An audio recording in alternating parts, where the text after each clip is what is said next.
ko po ang bata na may hawak na cellphone. Anong gagawin mo dyan sa cellphone ni ate? Patay ka niyan. Hala ka. Hala ka. Bigay mo na kay ate yan. Dali. Bigay mo kay ate. Patay ka niyan. Cellphone siya oh. Sige. Bigay mo na kay ate Nicole. Pagalitan ka talaga niyan.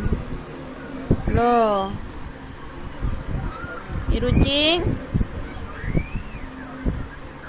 Miru. Miru. Uy.